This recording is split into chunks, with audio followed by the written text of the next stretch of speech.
E aí, pessoal, tudo bom? Eu sou o professor Luiz Bedinotto do curso Vaga Certa e estou passando para deixar um recadinho para vocês. Vocês que querem acompanhar macetes, resumos, dicas, videozinhos curtos de matemática e física, sigam-nos nas redes sociais, @curso Vaga Certa, no Instagram, Facebook e no YouTube. No YouTube, todas as terças e quintas, às 15 horas, tem videozinho novo de dicas para você, tá bom? Vejo você lá. Abraço. Tchau.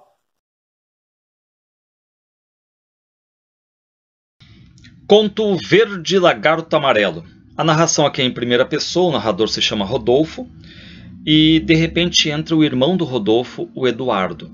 Ele entrou, Eduardo, no seu passo macio, sem ruído, não chegava a ser felino, apenas um andar discreto, polido. E aí o Eduardo, que chegou, pergunta: Rodolfo, onde está você, dormindo?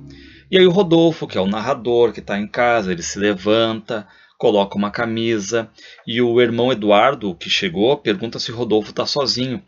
Ele sabe muito bem que eu estou sozinho, ele sabe que sempre estou sozinho.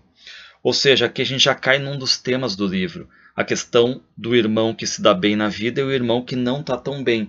Quem é que é o talentoso? É o Eduardo que chegou. E quem é que não está tão bem, solitário sempre, é exatamente o Rodolfo. Então a gente tem a chegada do Eduardo, o talentoso, na casa do irmão menos talentoso, digamos, que é o Rodolfo. E aí o Eduardo que chegou pergunta, né, se o Rodolfo estava lendo. Aí o Rodolfo diz: estava sim, né, só que ele fechou o livro. E aí o narrador vai começar a dizer: pô, nada escapa do meu irmão Eduardo, ele é muito curioso, observador. E aí o Rodolfo diz, né, Eduardo deixou a pasta na cadeira e abriu o pacote de uvas. Trouxeram um pacote de uvas roxas. E aí o Eduardo que chegou oferece uvas para o Rodolfo, e com um gesto casual atirei meu paletó em cima da mesa, cobrindo o rascunho de um conto que eu começara naquela manhã. Bom, então a gente fica sabendo que o narrador, o Rodolfo, ele é um escritor, certo? Mas que não quer mostrar ali, digamos, né, o que ele está fazendo para o irmão que chegou, o Eduardo. Tanto é então que ele cobre o rascunho desse conto que ele começou a escrever. E aí o Rodolfo pega uma das uvas que o Eduardo trouxe, acaba sendo muito simbólico, porque essa uva ela é muito doce e acaba sendo enjoativa. Tanto é que ele diz: o sumo ácido inundou minha boca, cuspi a semente. Assim que eu queria escrever, como escritor, indo ao âmago do âmago até atingir a semente resguardada lá no fundo como um feto. Só que no meio da conversa, o que vai dizer o Eduardo? Ora, Rodolfo, eu também trouxe uma coisa, mostro depois. E no mesmo momento em que ele diz que ele trouxe uma coisa, o irmão Rodolfo, ele automaticamente encara o Eduardo e instala-se aqui a curiosidade. E aí, claro, né, conhece o irmão, né, digamos assim, e aí começa a curiosidade. Ele vai dizer assim: tá, mas que coisa? Mas se eu já disse, meu irmão Rodolfo, que é uma surpresa, eu mostro depois. Então, o Rodolfo não insiste, porque diz que conhece a todo momento o irmão Eduardo, conhece a expressão que desde criança o Eduardo tem, que o Eduardo brincava, dizia que tinha algo escondido no bolso, aquela coisa toda. Então aqui tem essa relação estreita aqui entre os irmãos, um talentoso e um menos talentoso. Lembra da infância, né? Aí diz o Rodolfo: acabava sempre por me oferecer o seu tesouro, a maçã, o cigarro, a revistinha pornográfica, o pacote de suspiros, mas antes ficava algum tempo me rondando com esse ar de secreto deslumbramento. Então essa questão toda de mistérios aí já é comum, né, o Eduardo pregar no Rodolfo. E aí o Rodolfo diz, né, que vai fazer um café. Aí o Eduardo diz: só se for para você, tomei há pouco na esquina. E automaticamente o que pensa o narrador, o Rodolfo? Era mentira. O bar da esquina era imundo e para ele o café fazia parte de um ritual nobre e limpo. Dizia isso para me poupar.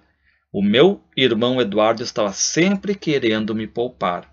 Então aqui a gente vê uma diferença entre os irmãos, um que sempre se dá bem, que é o Eduardo, e o Rodolfo, o narrador, que não. E o Rodolfo, ele é ciente disso, digamos, dessa diferença.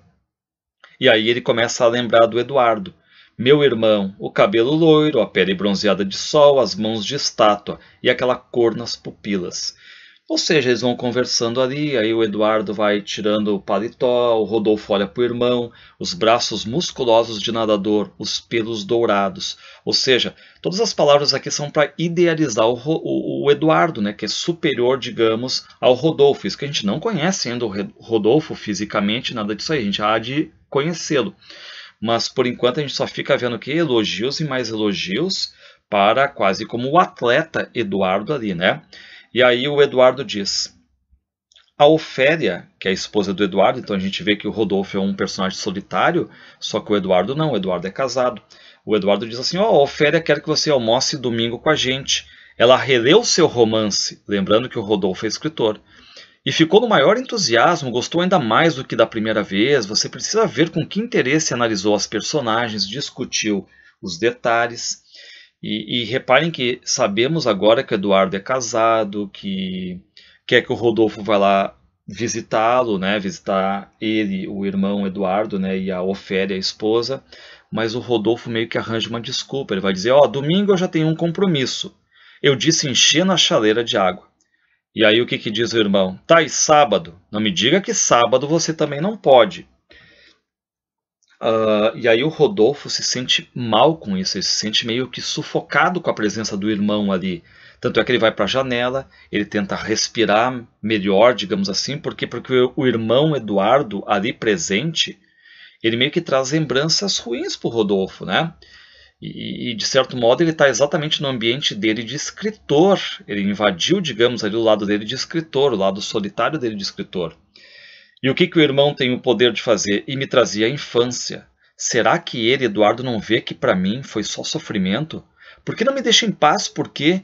Por que tem de vir aqui e ficar me espetando? Não quero lembrar nada, não quero saber de nada. E aí o Rodolfo meio que fecha os olhos na janela, tenta não pensar no irmão, mas aí ele vai ouvir de novo, né, o irmão perguntando para ele.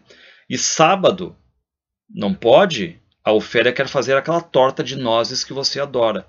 E aí ele já tenta arrumar uma desculpa. Cortei o açúcar, Eduardo. Mas sai um pouco do regime. Você emagreceu, não emagreceu? Ao contrário, engordei. Não está vendo? Estou enorme. E aqui a gente já vê também uma diferença, né? Enquanto o Eduardo é um atleta, o Rodolfo ao contrário não. O Rodolfo está gordo. E aí o Eduardo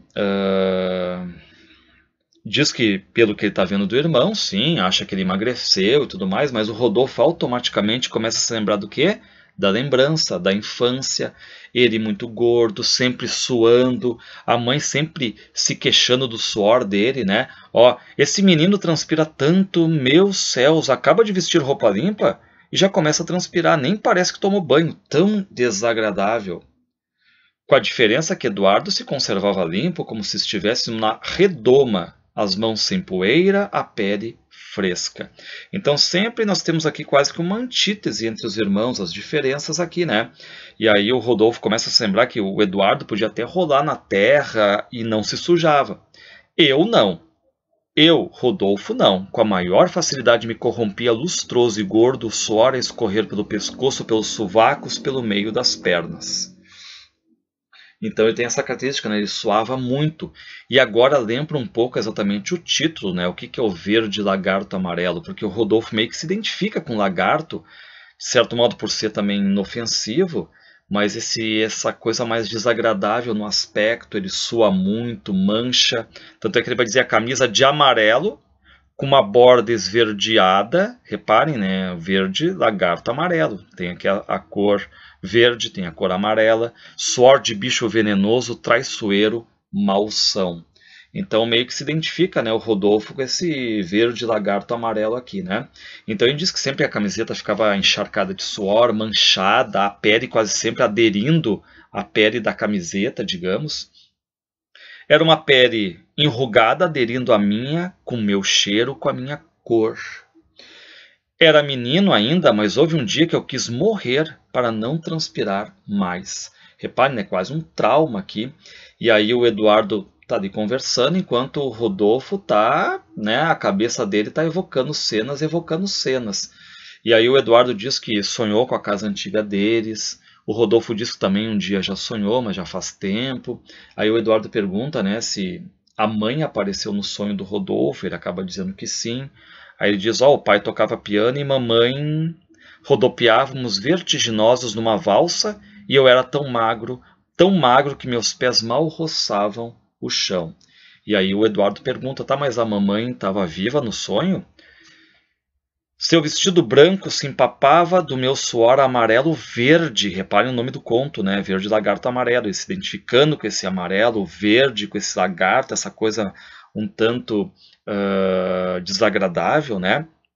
Mas ela continuava dançando desligada, remota. Estava viva, Rodolfo? Não, era uma valsa póstuma. Então aqui começam a conversar e os temas vão, enfim, né, para a infância, para sonhos. E aí o Rodolfo, que estava fazendo o café, começa a servir o café. Ele lembra que deixou o Eduardo levar muita coisa quando eles começaram a repartir os móveis, enfim, os utensílios todos na morte dos pais. E o Eduardo ele ficou com quase tudo, porque o Eduardo se casou e o Rodolfo ainda está ali solitário. E aí ele começa a lembrar dessa cena do passado. Ouça, Eduardo, sou um tipo mesmo esquisito, você está farto de saber que sou meio louco. Não quero mesmo nada, não sei explicar, mas não quero, está me entendendo? Leve tudo para tua esposa, Ofélia, presente meu. Não posso dar a vocês um presente de casamento? Para não dizer que não fico com nada? Olha, está aqui, pronto, fico com essas xícaras aí. As xícaras que eles estão servindo agora, né, o café. E agora volta-se para a realidade, eles estão conversando, e aí o Rodolfo pergunta, e Ofélia, como é que está tua esposa, para quando o filho? E ele vai dizer, no próximo mês, parece. Está tão lépida, tão feliz, que nem acredito que esteja nas vésperas, disse ele me contornando pelas costas. Não perdia um só dos meus movimentos. Reparem, né, que tem aqui a questão toda do Rodolfo sempre dizendo que o irmão está sempre curioso, atento, conhece o irmão, né?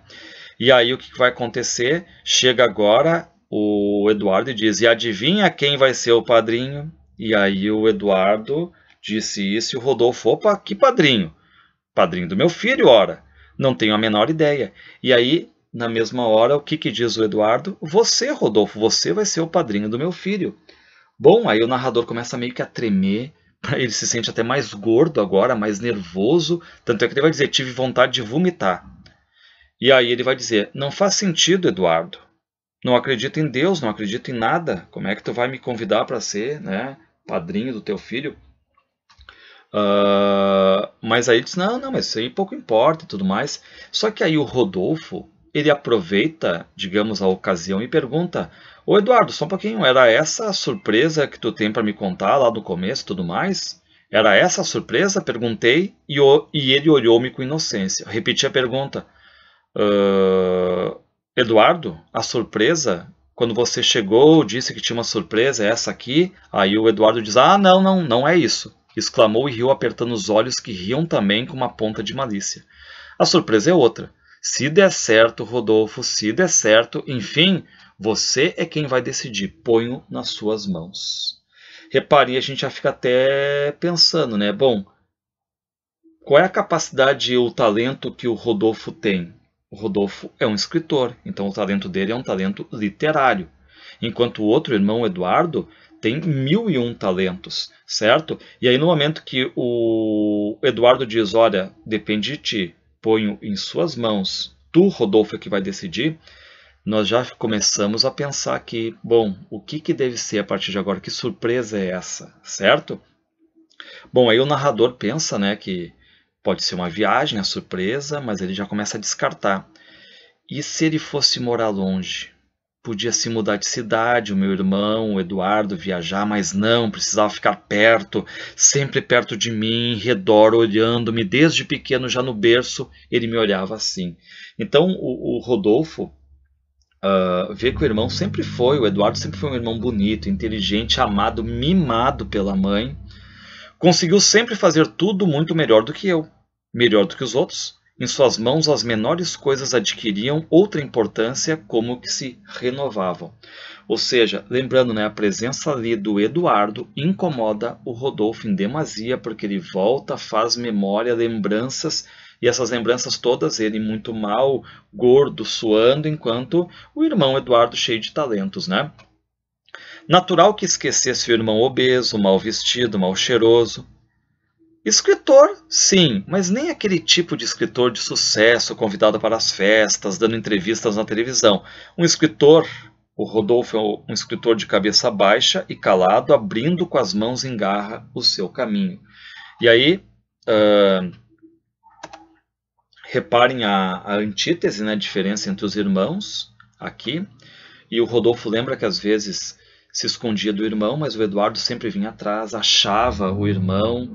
E o Rodolfo, ele meio que se lamenta disso, está condenado a esse amor fraterno, digamos. E o Rodolfo está sempre se escondendo da vida, dentro daquela ideia, assim, como se fosse um lagarto. Essa é a impressão que ele coloca, né? Como se fosse um lagarto se escondendo no vão do muro. E por isso o título, um lagarto, porque ele se identifica exatamente com esse animal. E o verde e amarelo, como já tinham dito, essa questão toda referente ao suor, né? E qual é o detalhe? A mãe mima muito o Eduardo. Reparem que o Rodolfo começa a se lembrar o que a mãe dizia. Rodolfo, não faça seu irmãozinho chorar, não quero que ele fique triste. E até o Rodolfo lembra que quando a mãe estava para morrer, o pai conta para quem? Para o Rodolfo. Mas aí que a mãe está mal, que vai morrer, mas pede para o Rodolfo não contar para o Eduardo, para não deixar o Eduardo triste, não magoá-lo. Ou seja, a diferença até de comportamento de um filho e outro aqui, né? O que os pais costumam fazer, né, de um filho para outro, né? Tanto é que o pai diz, só eu e você sabemos. Ela desconfia, mas de jeito nenhum quer que seu irmãozinho saiba. O Eduardo está entendendo? Então, essa questão toda da mãe mima muito o Eduardo. E aí o Rodolfo lembra dessa diferença de tratamento, né? Tudo que vinha do Eduardo era como se fosse o quê? Ouro, ou seja, a melhor coisa do mundo. E o Rodolfo era totalmente diferente. E aí, claro, o Rodolfo está querendo saber o que é isso que ele está escondendo, né? O que é que você está escondendo, Eduardo? Não vai me dizer? E aí o Eduardo faz meio que não ouve, começa a falar da Ofélia, do café, e aí o Rodolfo vai até o quarto, e claro que voltam de novo, né? Esses ecos de passado, ele começa a lembrar de uma briga do Eduardo com uma pessoa, e aí ele começa a lembrar, o Júlio já está na esquina te esperando, avisei. E aí diz assim, você é menor, Eduardo, você vai apanhar feito cachorro. E aí o Eduardo disse, né? E daí? Quer que a turma me chame de covarde? Vou lá brigar. Então ele se lembra, evoca uma briga desse tal de Júlio com o Eduardo. Então ele está evocando no passado, né? E também ele começa a evocar uma cena que ele gostaria, talvez, que acontecesse. Ou seja, o irmão morto nessa briga. Ou seja, ele torce para que esse Júlio aí, digamos assim, né? Mate o irmão. Pensa até na cena da mãe desesperada, né? Rodolfo, Rodolfo... Agora ela o carregava exatamente, né, o Eduardo em prantos, tentando arrancar-lhe o canivete enterrado até ali o cabo. Bom, então aqui tem também essa questão da intertextualidade, vai aparecer intertextualidade com a história de Abel e Caim na Bíblia, né, aquela questão do Caim sentir uma grande inveja do Abel, e o Abel vai ser o predileto de Jesus, digamos, né, e na história termina com morte, o Caim matando Abel. Então aqui há um desejo do Rodolfo em pensamentos na morte do irmão, para, enfim, né, não ficar com esse alguém controlando ele, alguém, basicamente, a presença do irmão Eduardo humilhando o Rodolfo, que só tem o talento de ser escritor, mas nada, é uma pessoa que se acha ruim com a aparência e tudo mais, enquanto o outro irmão enfim, é o idealizado, né, o protegido da mãe e tudo mais. E aí o Eduardo conversa com o Rodolfo. Ele pergunta, procurei seu romance em 2 livrarias, Rodolfo, e não encontrei. Queria dar a uns amigos. Está esgotado, Rodolfo? O vendedor disse que vende demais. Exagero. Talvez se esgote, mas não já. Ou seja, rapidamente ele faz aquele pensamento, né? Não é uma resposta, mas é um pensamento aqui do Rodolfo. Bom, e aí o Rodolfo novamente mergulha no passado. Reparem que essa cena aqui, ela trabalha muito a questão do tempo presente e da memória. Ou seja, o Rodolfo, tudo ele mergulha na memória, tudo ele tenta, né, evocar o passado, trazer as cenas. Essas cenas, de certo modo, machucam muito ele, né? E aí o Rodolfo lembra da mãe pegando ele e comendo de novo. Mas meu filho comendo de novo, lembrar que o Rodolfo é gordo, né? Quer engordar mais ainda? Suspirou dolorida. Onde está seu irmão? Encolheu os ombros. Não sei, não sou pajem dele. Não sou criado dele. Ela ficou me olhando. Essa é a maneira de me responder? Rodolfo. Reparem que ele evoca cenas em que há um tratamento diferenciado. A mãe sempre procurando saber onde é que está o Eduardo, e o Rodolfo, de certo modo, fica irritado. A mãe vê isso aí, a mãe vai para cima dele, de certo modo, mais ofensiva. E, de repente, eu me precipitei pela rua fora. Eu o queria vivo. Eu não queria que ele morresse. O canivete não. Só que aí encontrei-o sentado na sarjeta, camisa rasgada de Eduardo, um arranhão fundo na testa. Sorriu palidamente, ofegava. Júlio tinha acabado de fugir. Cravei o olhar no seu peito. Mas ele não usou o canivete? Perguntei. Apoiando-se na árvore, levantou-se com dificuldade e tinha torcido o pé. Que canivete? Ou seja, né? O que aconteceu? Essa cena do canivete, mas está tudo na cabeça do Eduardo. Houve realmente não a briga do Eduardo com o Júlio, mas na cabeça do Rodolfo, desculpa, né? Na cabeça do Rodolfo ele queria que o irmão morresse. Tanto é que ele queria que o Júlio levasse um canivete. Na cabeça dele tem essa cena toda, né, da morte. E aí o Rodolfo pede para o Eduardo montar nele, ele vai ajudar o irmão a andar, porque está com o pé torcido, então evoca essa cena da memória. E aí o Rodolfo pede para o Eduardo, né, enfim, né, montar ali. Bom, voltamos à realidade, né, e aí... Seu livro novo? Perguntou Eduardo na maior excitação. Encontraram o rascunho em cima da mesa. Posso ler, Rodolfo? Posso? Tirei dele as folhas das mãos e fechei-as na gaveta. Era o que me restara, escrever. E aí começa ele a pensar, né? Será possível que ele, o meu irmão Eduardo, ele também está escrevendo? E aí seria, digamos assim, a gota d'água, né? Porque o Rodolfo começa a adivinhar então o motivo da visita do irmão. Por que o irmão quer uma opinião do Rodolfo? Porque agora ele começa a se ligar. É só o que falta. O único talento que eu tenho, que é ser escritor, e todos os outros talentos o meu irmão tem e eu não, é só o que falta agora o meu irmão também se lançar como escritor e, digamos, ser melhor do que eu e roubar o meu talento, digamos assim. E ele fica no desespero. Não, não é possível. Eduardo, eu disse tentando abrandar a voz. Está tudo muito no início, trabalho mal no calor, acrescentei meio distraidamente. Orei para sua pasta na cadeira e adivinhei a surpresa. Ou seja, o que não diz claramente no final do livro, né, que o Eduardo está trazendo ali um livro, rascunhos, né, enfim, que ele está escrevendo, mas claro que fica subentendido, né? Ó, orei para sua pasta, diz o Rodolfo, na cadeira e adivinhei a surpresa. Senti meu coração se fechar como uma concha. A dor era quase física. Orei para meu irmão Eduardo. Você escreveu um romance, Eduardo, é isso? Os originais estão na pasta, é isso? Ele então abriu a pasta. E assim termina. Bom, o que o final sugere? O Rodolfo é um escritor, só que o Eduardo também está se tornando um escritor. Ou seja, o Eduardo já é uma pessoa cheia de talentos, e o único talento que tem o Rodolfo é exatamente a escrita, né? É a única diferença, digamos, para o Eduardo. E agora dá a entender, claro, né? Porque não está explícito, mas a gente depreende isso, né? Que o Eduardo também está virando escritor, e pelo andar da carruagem, por ser uma pessoa altamente talentosa em tudo, tem tudo para dar certo, para ser um grande escritor. E a gente entende então a surpresa e a decepção do narrador, o Rodolfo, que sente ali, como diz o texto, uma dor quase física. Ou seja, o Rodolfo, ele é o irmão mais velho, ele é o feio, ele é o gordo, ele é o comilão, é aquele que soa muito, que não é mimado pelos pais, que fica uma pessoa fechada em si mesma, é um escritor solitário. E já o Eduardo é totalmente o avesso. O Eduardo é bonito, é o perfeito, é o casado, é o futuro pai, é o talentoso, teve todos os mimos da mãe, conquista basicamente tudo que ele quer, e só falta uma coisa, né? Tipo, se igualar ou passar o talento do irmão Rodolfo, e agora a gente fica sabendo no final então que ele está se lançando como escritor, apesar de não estar explícito, o implícito é isso aí, certo? E então... E pelo andar da carruagem, por todo esse talento, a gente sabe que ele vai ser um escritor de sucesso melhor que o irmão Rodolfo. Então por isso que o Rodolfo fica tão mal na presença do irmão Eduardo.